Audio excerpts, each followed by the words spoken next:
It is my pleasure to officially open this Essay Speak session with 5 dynamic individuals who are about to be vulnerable and walk in their truth. You are about to experience 2 reoccurring themes of courage and conversation, as well as connection. I invite you to show them some love by snapping or clapping or whatever it is that you need to do when their truth resonates with you. This is not an event at which you need to be quiet. All right, so up first, Teri Bump is the Vice President for Student Affairs and University Relations for a $7 billion real estate investment trust serving over 150,000 students at 150 universities nationally. She is the 3rd generation in her family to serve college students and has lived on campus or within emergency protocol range for over 50 years. She is a fierce advocate for excellence in higher education and the professional development of university administrators. Please welcome Teri to the 2018 Western Regional Essay Speaks. You are. Thank you. So, everyone in the arena?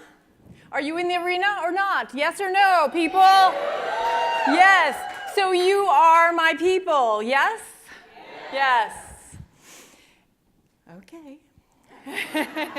And we did not get here by ourselves. Think about when you were in college. I need to take you back there. Are you back there? Yes, you are, because I only have 15 minutes. Get back there. Somebody helped you, didn't they? Who were they? They helped you, yes? Yes. They taught you things, yes? Can you think of someone who taught you something meaningful when you were in college? Yes? This is a yes or no question, people. You are either with me or you are not. Is it yes you have? Okay. Did anybody clean up your mess? Yes. Did a lot of people clean up your mess? Yes. Did people see your potential? Yes. Yeah. All of you? Did you have somebody that saw your greatness before you saw it? Yeah? Yeah. You remember those people who were really there for you. Can you think of that person? Yes. How about somebody who flew air cover for you and protected you from some of the hardest things at college? Yes? Can you think of people? So people who protected you, people who believed in you, and people who saw your potential. Did you have those people in college? Good, because I want you to think about those people.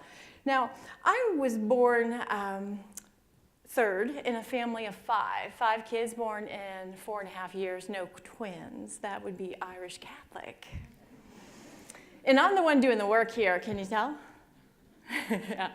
And I was breathing rare air, and I just realized it probably about 15 years ago.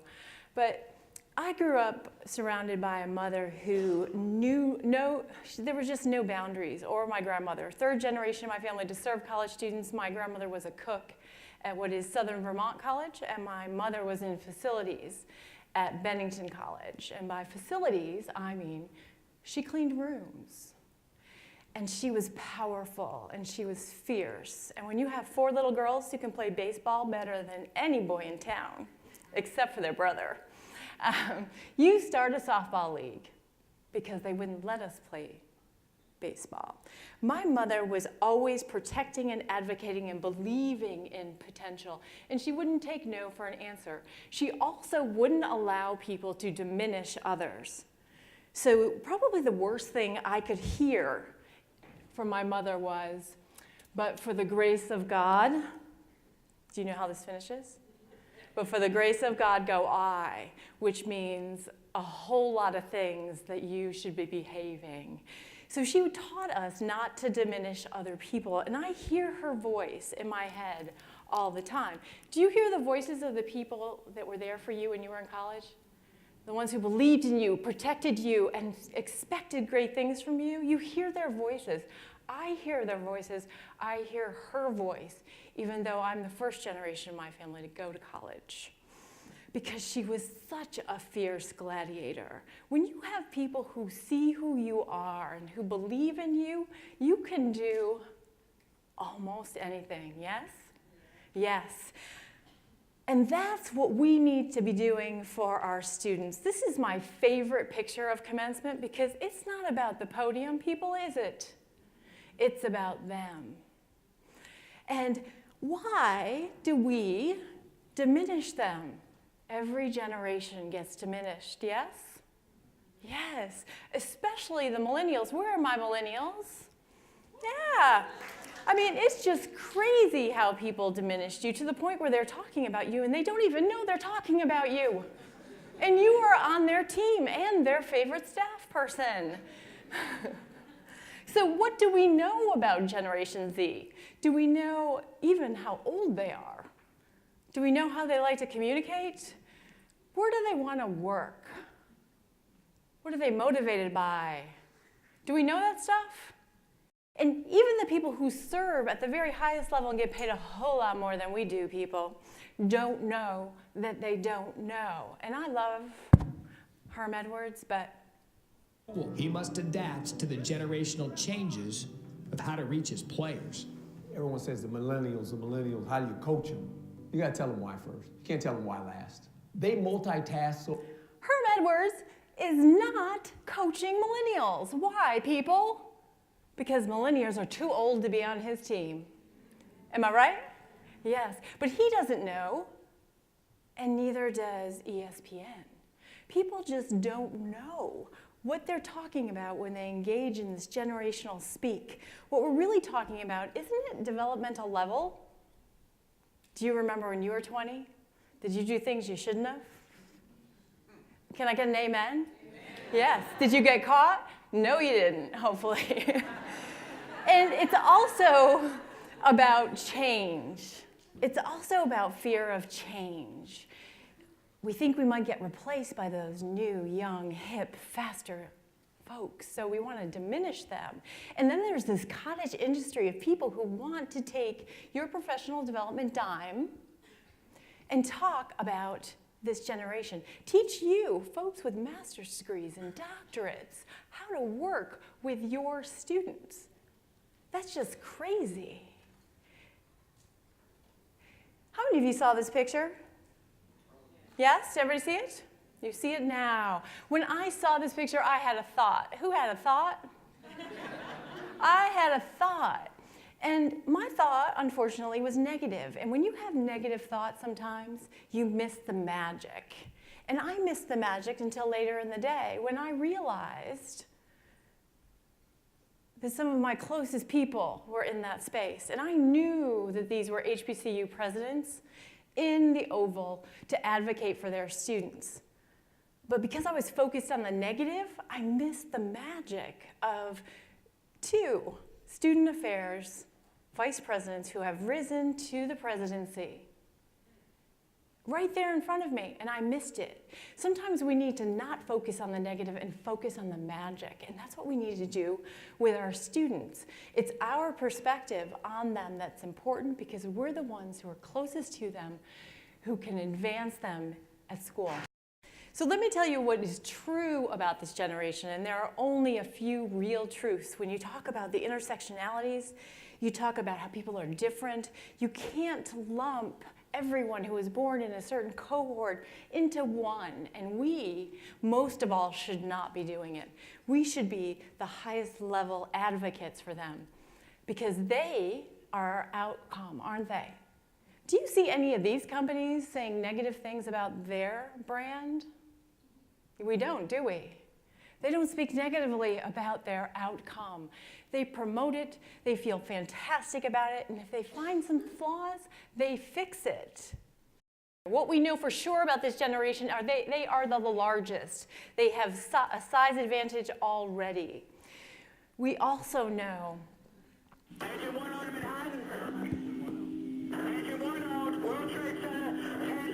that they were born into a world where orange is no longer a color but a caution, a world we created, a world where heroes look different, one where their parents lost their homes, and maybe the choice of going to college was diminished because there was no more money because of things that we did. On the positive side, they were born into a world that's much more diverse, and you could see that on TV. But even better than that, I mean, think about the award ceremony at luncheon. Think about the folks who are on stage. This generation of college students get to see people who look like them on stage in leadership positions. 2 days ago, I was at Prairie View A&M, and Dr. Simmons, the first African-American woman to serve as a president of an Ivy League school, on the stage with Dr. Cynthia Tiante Madsen and Dr. Juan Muñez, all presidents. So all the students in this space are looking at these 3 presidents. So not only is it the most diverse generation, but they're seeing leadership, see it to be it, on stage, in higher education, not just on TV, but in higher ed. They were born to a country where they saw their first black president and where love won for the very first time. They were born into technology, yes? Yes, they were, but they're not experts. How many of you were born when there were cars? I have seen Californians drive. You are not experts. The pace of change in our country is so fast. We're in a country that is divided more than ever before, where higher ed is under fire. I need you to commit. If you're going to be in this arena, you need to see the fire in their eyes. You need to understand what they want and who they are. I need you to remember those people who believed in you. They didn't tell you who you were. They asked you who you are and what you wanted to be. You need to be the people out there finding the talent and looking at it and not making it look all of the same. There are a lot of ways to get things done, and we need that diversity. We need you sitting around a table where people don't understand what you already understand about intersectionality. And when people start saying things about Gen Z, about millennials, you say, whoa, not true. There are 5 things that are true about this generation: size, diversity, post 9/11, financial crisis, technology. That is it, people. Those are the only things that are true. And everything else is made up. And are you going to sit there and listen to it and let people speak about your outcome, your students? Or are you going to help these students navigate by breaking down barriers and breaking down walls of people who say they're entitled or just want the money, or they don't communicate, or they don't whatever? No, you're not. Because you're in the arena, yes? Are you really? Yes or no, people? Yes. Because I need you to be their gladiators. I need you to be able to speak up and speak truth to power. And when people are saying that they're not worthy, you're the one who's going to say that they are. I know, like my mama, I am going to be in this arena fighting for them for the rest of my career. And I have skin in the game, skin at the table. And it's not just for them, though, it's for all of our students. We need to be advocating on their behalf. So I have this friend, Robert Page, and he likes to say, great leaders see the future. And that is so true. If you are great leaders, I would also say that you need to believe in the future. Your students, you need to believe in them. You need to advocate for them, and you need to protect them with everything you have. So when you hear this music, you can be real proud because you might have helped someone who might just change the world.